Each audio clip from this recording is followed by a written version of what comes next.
One of the key leaders in Russia was Vladimir Lenin. In Russia, a personality cult emerged for the man who oversaw the expansion of communism in his country and across a number of European lands.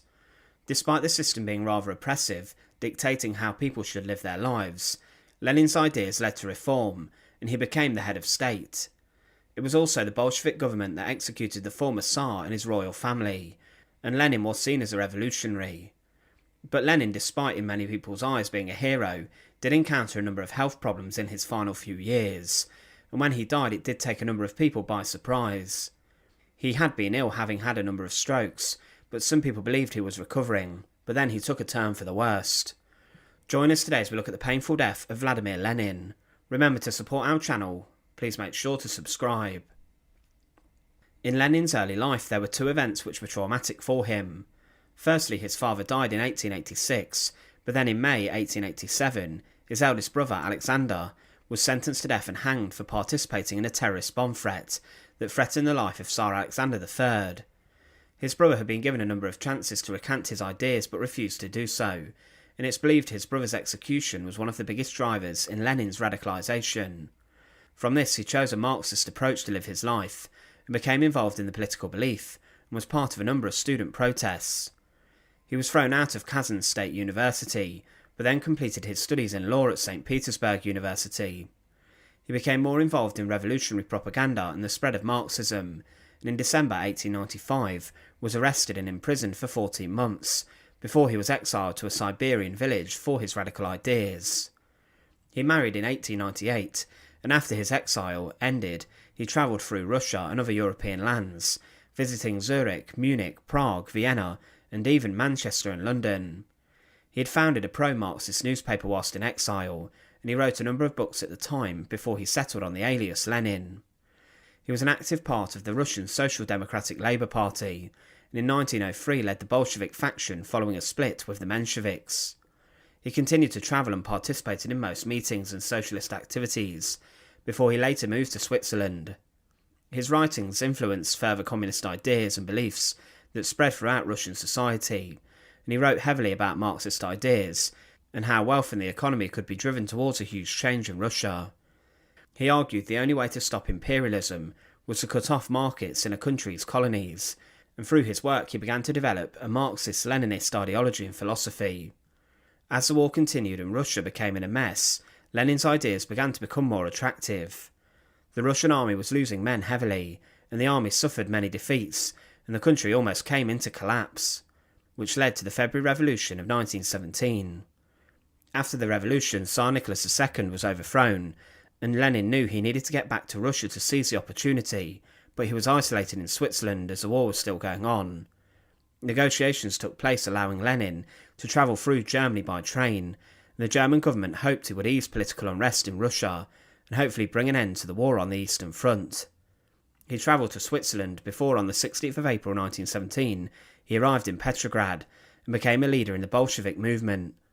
Opponents of the Bolsheviks, such as Alexander Kerensky, accused Lenin of being a German spy or an agent, and Trotsky would make a speech saying, "An intolerable atmosphere has been created, in which you, as well as we, are choking. They are throwing dirty accusations at Lenin. Lenin has fought 30 years for this revolution. I fought 20 against the oppression of the people. And we cannot but cherish a hatred for German militarism."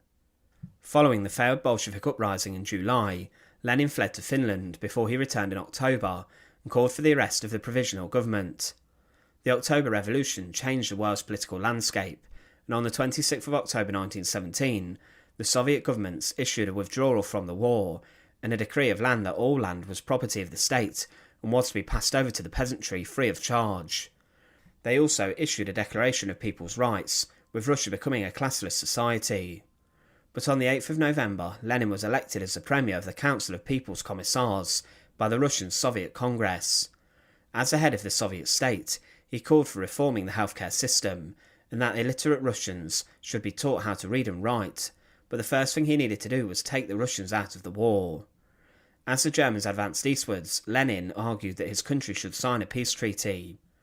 Some Bolsheviks wanted the war to continue, and as negotiations broke down with the Germans, they continued to advance, and Lenin's position over time did gain success, with the removal coming on the 3rd of March 1918 with the Treaty of Brest-Litovsk.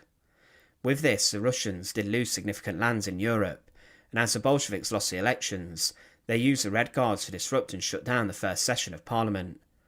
Over time, the Bolsheviks would eliminate all other factions and parties who did not agree with their political views, and they formed a coalition with the Socialist Revolutionaries. But from early 1918, Lenin had been calling for a single, democratically accountable person to be put in charge of different aspects of Soviet society. He created other groups such as the Cheka, the secret police who arrested possible revolutionaries. They were brutal and would carry out executions and killings of many people, but under Lenin's control, the Tsar and the final ruling family in Russia were executed also in bloody fashion. On the 14th of January 1918, he faced an assassination attempt when an unknown gunman attacked his car in Petrograd. He was travelling with Fritz Platten in the back after giving a speech, and it was said when the shooting started that Platten grabbed Lenin by the head and pushed him down. Platten's hand was covered in blood, having been grazed by a bullet as he was shielding Lenin. Another attempt to take his life took place, as Fanya Kaplan, a member of the Socialist Revolutionary Party, in August 1918, approached Lenin whilst he was heading to his car. She called out his name and he turned to answer, before firing 3 shots. 2 hit him in the shoulder and the lung. He was then taken to his apartment in the Kremlin, refusing to head to hospital as he believed further assassins were waiting. Doctors arrived at his apartment and said it would be too dangerous to remove the bullets from his body, and despite recovering, after this Lenin's health did begin to deteriorate, and it's believed that this attack could have also contributed to his later ill health and strokes. After the attempt on his life, the government stepped up their attempts to eradicate anti-communist attacks. They launched a Red Terror, attacking enemies of the revolution, and some claim that Lenin had been in favour of terror against the enemies of the revolution. The attack on society came over 4 years, from 1918 to 1922, and resulted in the executions of between 50,000 people and 200,000. He personally ordered the investigation of 8,000 priests and laymen, who were later executed. He decided to take communism global and met with other Bolsheviks around the world, forming the Communist International. Following this, the party then became known as the Russian Communist Party. At this time, civil war waged on across Russia, and there was a call to overthrow the Soviet government. The two factions were the Red Army made up of communists and the pro-imperialist White Army. Foreign powers even got involved in the war, but both forces, it was said during the war, behaved with great brutality and cruelty in areas they controlled. Towns were burned, property destroyed or stolen, peasant farmers' crops and livestock taken by force. If people objected, they faced torture and execution. Successes against the White Russian forces convinced Lenin it was important to spread the revolution west by force. He viewed Poland as a bridge that the Red Army would need to cross to link up the communists in Russia and in Germany and other movements. When the civil war was won, he used the military to bring Armenia, Georgia and Azerbaijan into the newly emerging Soviet government. Much of the country, however, was in ruin following the war and the Russian famine of 1921, and many were suffering heavily, leading to peasant uprisings. The new economic policy was created to try and rebuild agriculture, and this would later be reversed by Stalin. But Lenin's health had been in decline for some time. The stress and strain of revolution and the subsequent wars had made his brain suffer. His assassination attempt also added to the health issues, and the bullets were still lodged in his neck, and another was also too close to his spine to attempt to remove it. He was only in his 50s, but his health was getting worse. He was sent to a sanatorium to recover in 1920, but by the latter half of 1921, he was seriously ill. He had been experiencing sensitivity to sound, insomnia and many severe headaches. He left in July for a month's leave at his Gorky mansion, and he was cared for by his wife and his sister. He even at this time debated taking his own life, such was the pain he was in, and even inquired with Stalin as to where he could obtain cyanide to do this. Over his final years, a huge medical team tried their best to keep him alive. 26 physicians were hired, and many of them were expensive, and a number were foreign.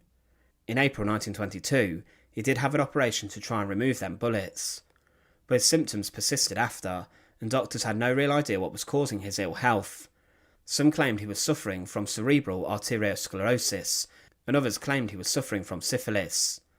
In May 1922, he had his first stroke, which was serious, and paralysed his right side, and also left him being unable to speak. He stayed to recover at his mansion, and by July had recovered before he returned to Moscow, and then in December he had a second stroke. His role in government from this point on declined, despite being interested in politics still. At the beginning of January 1923, he dictated Lenin's testament, where he discussed the qualities of his comrades, including Trotsky and Stalin, and he recommended that Stalin should be removed from the position of General Secretary of the Communist Party, believing he was not fit for the job. He saw Trotsky as his successor, and whilst Lenin was away, Stalin began to move to try and sweep into power. In March 1923, Lenin had a third stroke and again lost the ability to speak, and he had partial paralysis on his right side. He also had problems understanding others, and despite looking as if he was making a slow recovery, others continued to make plans for his death. He regained the ability to write and speak as well as move, but in October 1923, he made his final visit to the Kremlin. In his final days he was visited by a number of his friends, but on the 21st of January 1924, he fell into a coma and later died. His official cause of death was recorded as a disease of the blood vessels. He had died before 7 in the morning, and then Congress met at 11 in the morning, where Lenin's death was announced. Tears were streaming down the faces of those in the government, and on the 21st of January it was announced as a day of national mourning. Lenin's death was unexpected at the time, as it did look like he was getting better. A government spokesman said, "This most painful blow which has overtaken the workers of the Soviet Union since the time of the conquest of power by the workers and peasants of Russia will be a profound shock to every workman and peasant, not only in our republic but in every country. The widest masses of toilers of the whole world will lament the loss of their greatest leader. He is no longer amongst us, but his work remains unshakable. Expressing the will of the toiling masses, the Soviet government will continue the work of Vladimir Ilyich, marching steadily upon the path he traced out. The Soviet government stands firm at its post, watchful over the conquests of the proletariat revolution." On the 23rd of January, mourners visited his Gorky home and inspected his body, which was then carried aloft in a red coffin by leading Bolsheviks. It was taken by train to Moscow, and the coffin was then taken to the House of Trade Unions, where his body lay in state. Over the next 3 days, 1 million people came to see the body, and many would queue for hours in the freezing winter conditions. His funeral took place the following day, and his body was taken to Red Square, where music accompanied it, and the huge crowds listened to many speeches before his corpse was placed in a vault. Lenin's body had been embalmed to preserve it for long-term display, and today it remains still on display in Red Square in Lenin's Mausoleum. Vladimir Lenin is considered one of the most significant and influential figures of the 20th century, and he became an iconic figure in the communist movement. He is seen today as a divisive figure, as some claim he established a dictatorship which he oversaw mass killings, executions and political repression, whilst others believe he was a champion of the working class. But in his final days he was rather sick and ill, being afflicted with problems caused by his strokes. Thanks for watching. To support our channel, please make sure to subscribe, and once again, thank you so much for watching.